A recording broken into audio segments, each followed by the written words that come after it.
Assalamualaikum warahmatullahi wabarakatuh. Perkenalkan, saya Katim. Di sini saya akan menjelaskan modul ajar yang telah saya buat.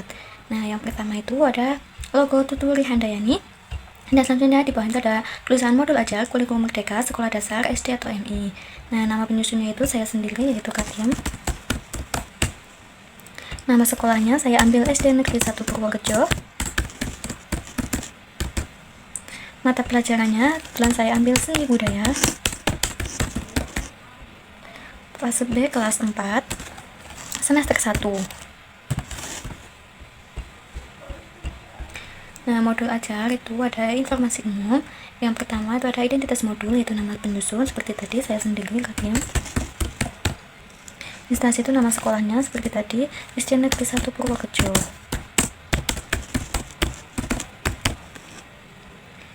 Nah, tahun penyusunnya itu tahun 2025, jenjang sekolahnya SD, mata pelajarannya seni budaya, fasenya itu fase B.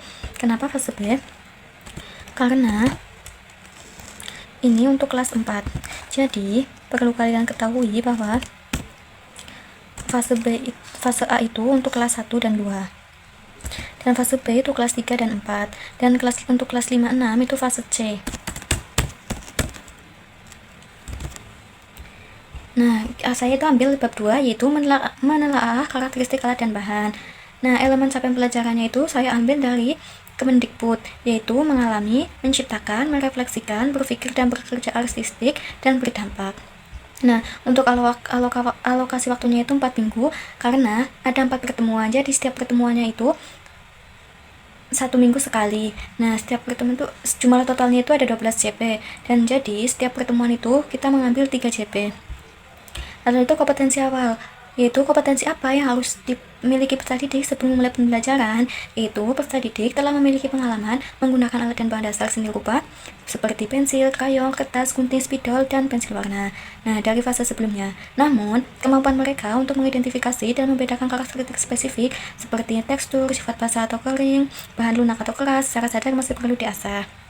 Nah, untuk capaian pembelajaran subunit itu telah ditentukan oleh pemerintah, yaitu pada akhir fase B, peserta didik mampu membuat karya seni rupa dengan menggunakan hasil pengamatan, pengalaman, perasaan, dan minatnya dengan mengaplikasikan unsur-unsur rupa dan prinsip desain, serta menggunakan alat dan bahan dasar yang tersedia secara mandiri.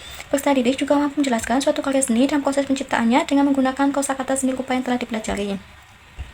Nah, untuk profil pelajar Pancasila itu kita ambil dari 8 profil kelulusan, yaitu ada keimanan dan ketakwaan kepada Tuhan Yang Maha Esa, kewargaan, penalaran kritis, kreativitas, kolaborasi, kemandirian, kesehatan, dan komunikasi.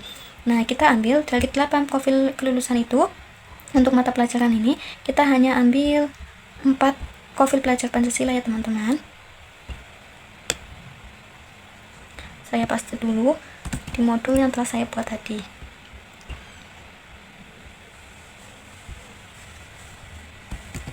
Nah, yang pertama itu adalah beriman, bertakwa kepada Tuhan Yang Maha Esa, dan berakhlak mulia dengan cara melatih peserta didik berdoa sebelum dan sesudah belajar. Yang kedua, bergotong royong dengan cara melatih peserta didik untuk saling membantu bekerja sama dalam kelompok saat melaksanakan kegiatan praktikum, diskusi maupun presentasi hasil kerja kelompok. Yang ketiga, bernalar kritis dengan cara memperoleh dan memproses informasi dan gagasan melalui pengamatan, menganalisis dan menyimpulkan perbedaan karakteristik dari 2 karya atau lebih. Yang keempat, kreatif, yaitu dengan cara menghasilkan gagasan orisinil saat membuat jurnal visual untuk mempresentasikan temuan karakteristik alat dan bahan. Nah, sarana dan prasarana, apa sih itu sarana dan prasarana? Yaitu alat dan bahan apa yang digunakan dalam pembelajaran tersebut.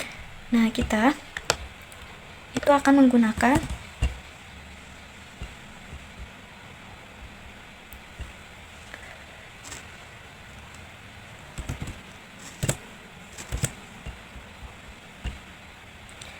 buku guru dan buku siswa seni rupa serta sumber referensi lain, dan nanti ada ruang kelas, alat dan bahan untuk menggambar, dan internet.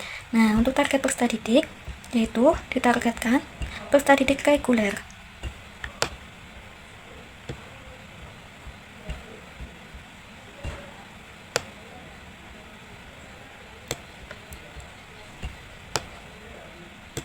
Bentar dulu ya teman-teman.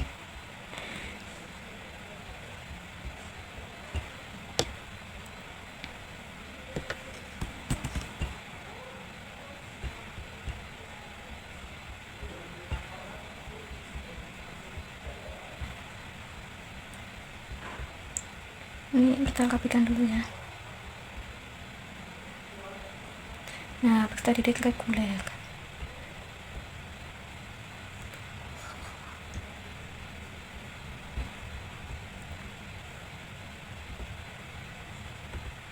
Itu ya.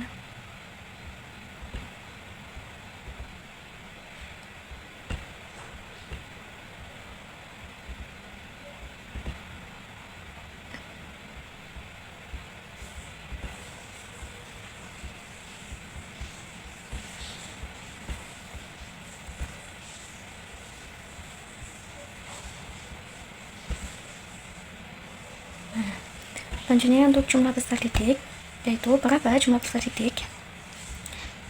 Yaitu saya ambil minimal 15 peserta didik dan maksimal 30 peserta didik.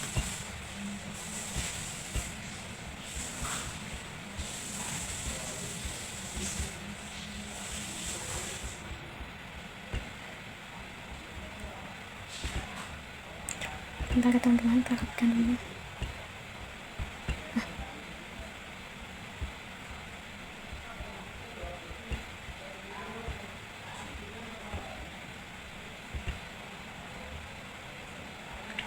Nah,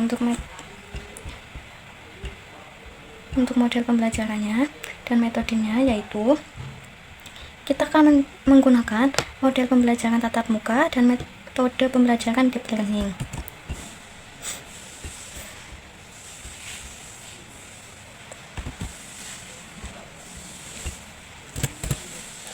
Pembelajaran deep learning itu ada mindful, join mindful. Nah, selanjutnya kita masuk ke komponen inti.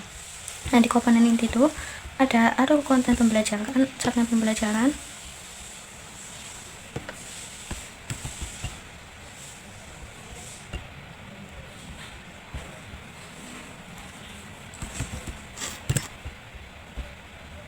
Nah, lalu konten capaian pembelajarannya itu ada mengalami, yaitu mampu memahami dan menyimpulkan hasil pengamatan yang telah diamati. Selanjutnya menciptakan, yaitu mampu membuat garis rupa dari bahan-bahan yang telah mereka pelajari sesuai dengan inspirasi mereka masing-masing. Dan selanjutnya merefleksikan, yaitu mampu menilai garis rupa yang telah disediakan dengan kosakata seni rupa yang telah dipelajari. Dan berpikir dan bekerja artistik, yaitu mampu menerapkan dan mengenali karakteristik khusus suatu alat dan bahan dasar yang tersedia di lingkungan, kemudian secara mandiri menggunakan alat tersebut. Yang selanjutnya ada berdampak, mampu memberikan respon terhadap lingkungan sekitar melalui garis seni rupa yang memberi dampak positif bagi dirinya dan lingkungannya. Untuk selanjutnya itu tujuan pembelajarannya ya teman-teman.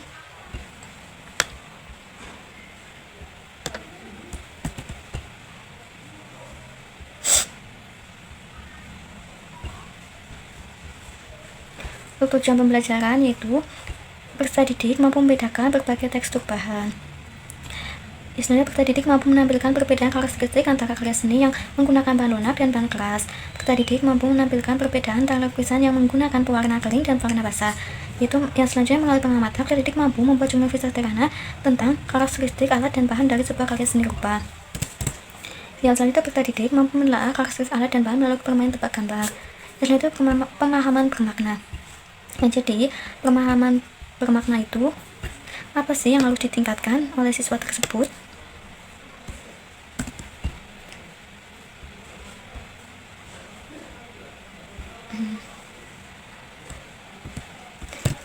Nggak bisa. Nah, jadi untuk meningkatkan kemampuan siswa untuk mengetahui karakteristik alat dan bahan, meningkatkan kemampuan siswa tentang alat yang digunakan untuk menggambar, membentuk, dan memotong, meningkatkan kemampuan siswa untuk mengetahui bahan lunak dan bahan keras, serta meningkatkan kemampuan siswa untuk memahami jenis warna, yaitu warna kering dan warna basah. Dan selanjutnya adalah pertanyaan pemantik. Apa itu pertanyaan pemantik? Yaitu pertanyaan untuk memancing siswa sebelum memulai pembelajaran.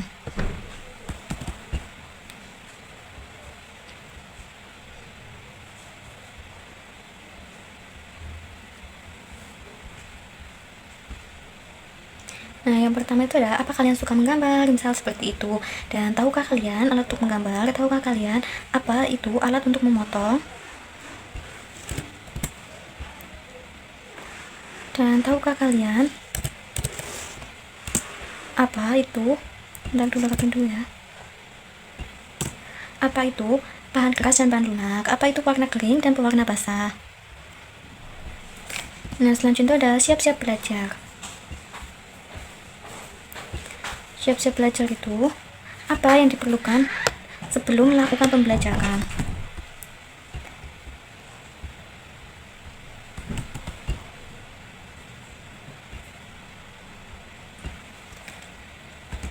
Jadi yang perlu disiapkan itu, guru menyiapkan kebutuhan pembelajaran seperti LKPD,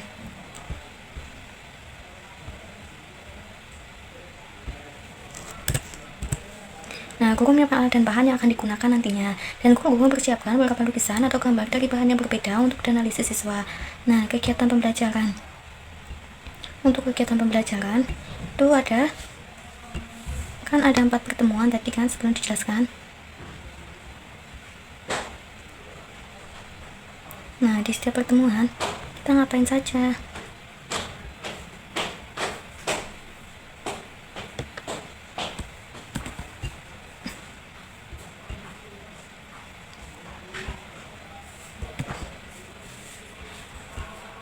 Nah, untuk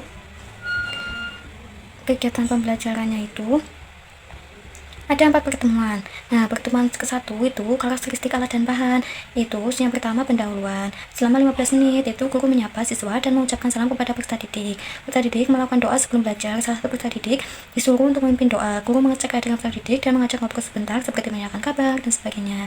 Guru meminta siswa untuk menyiapkan alat tulis. Guru menyiapkan peralatan dan perlengkapan yang diperlukan. Dan selanjutnya ada ice breaking, yaitu menebak alat dan bahan rupa yang ada di dalam kotak misteri. Nah, guru menjelaskan tujuan pembelajaran hari ini. Dan selanjutnya ada kegiatan inti, yaitu 75 menit. Siswa mengamati berbagai alat dan bahan seni rupa di bawah guru. Guru menjelaskan karakteristik dasar dari berbagai alat dan bahan seni rupa. Nantinya siswa bekerja dalam kelompok kecil untuk mengelompokkan alat dan bahan berdasarkan karakteristiknya. Nah, masing-masing kelompok berdasarkan hasil pengelompokan mereka. Siswa mencatat hasil diskusi dan menarik kesimpulan mengenai refleksi siswa itu menjawab pertanyaan singkat tentang alat dan bahan yang mereka pelajari. Nah, guru memberikan umpan balik dan apresiasi. Guru memberi tugas eksplorasi mencatat alat dan bahan seni rupa yang ada di sekitar rumah. Nah, guru menutup pelajaran dengan persilakan siswa untuk berdoa. Nah, pertemuan berdoa itu ada alat untuk menggambar, membentuk, dan memotong. Untuk pembukaan masih sama, kegiatan intinya juga tergantung pada materinya. Dan penutup. Nah, pertemuan ketiga itu bahan lunak dan bahan keras. Itu untuk pendahuluan itu ya sama seperti tadi. Kegiatan intinya ya apa? Sesuai dengan yang akan diajarkan. Dan penutup. Untuk pertemuan keempat itu kita membahas warna kering dan warna basah. Nah, itu ada pembukaan, kegiatan inti, dan penutupan. Nah, untuk refleksi itu ada refleksi guru dan refleksi peserta didik. Nah, apa saja yang perlu direfleksikan oleh guru dan peserta didik?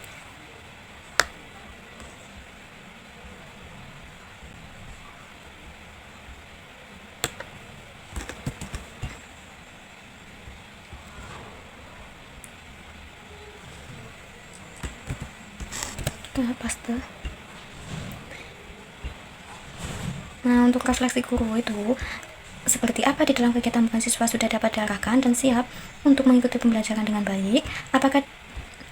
Apakah dalam memberikan penjelasan teknis dan tulis yang disampaikan dapat dipahami oleh siswa dan sebagainya, itu masih banyak lagi.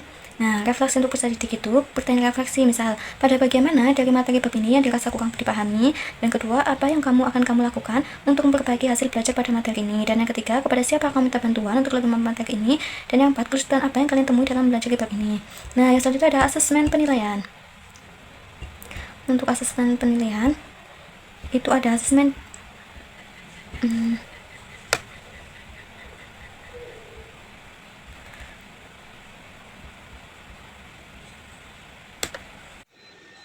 Nah, asesmen sumatif itu asesmen pengetahuan dan asesmen itu ada tes, yaitu bentuk tertulis atau non-tes observasi. Bentuk instrumennya asesmen tidak tertulis, daftar pernyataan, asesmen tertulis, jawaban singkat.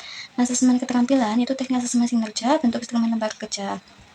Asesmen formatif dilakukan oleh guru selama proses pembelajaran berlangsung, khususnya saat siswa melakukan kegiatan diskusi, presentasi, dan refleksi tertulis. Nah, untuk pengayaan dan remedial, pengayaan yaitu diberikan kepada siswa yang sudah memahami, dan untuk remedial itu untuk siswa yang belum memahami materi tersebut.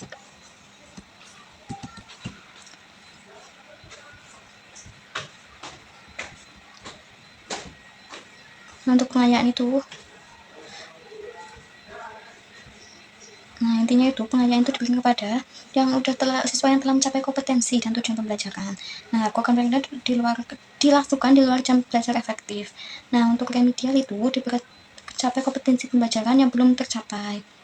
Nah, selanjutnya ada lampiran lembar kerja peserta didik, itu berupa LKPD,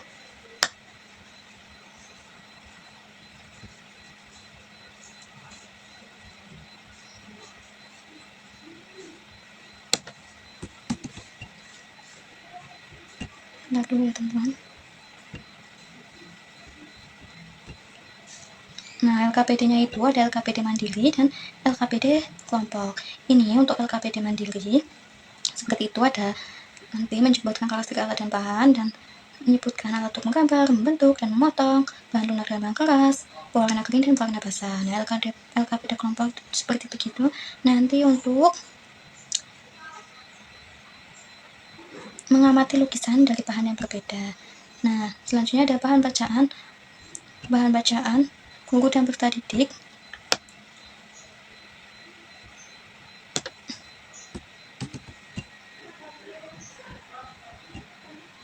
Nah, bahan bacanya itu dari mana?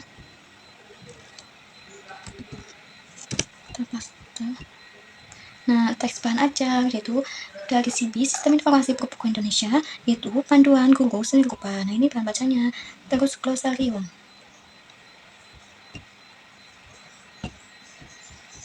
Nah, untuk glosarium itu seperti misal garis. Garis itu apa sih? Pengertian perkata. Glosarium itu untuk mengetahui pengertian perkata ya teman-teman.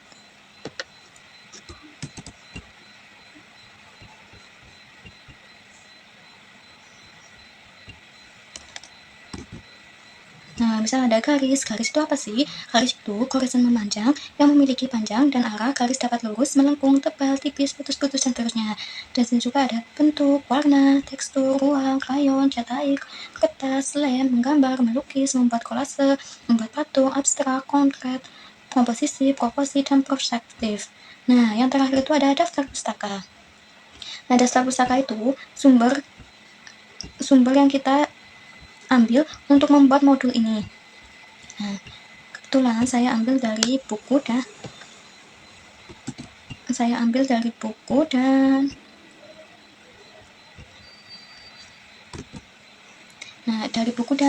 Kemendikbud. Nah, bukunya itu penulisnya itu Della Naradika dan Rizky Raidantri, ditulis 2023, yang berjudul Seni Rupa Sekolah Dasar Kelas 4 di Kota Jakarta, Kementerian Pendidikan, Kebudayaan, Riset, dan Teknologi. Dan ini saya juga mengambil sumber dari Kemendikbud.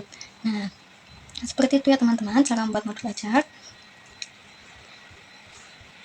Dan ini sudah selesai. Terima kasih. Wassalamualaikum warahmatullahi wabarakatuh.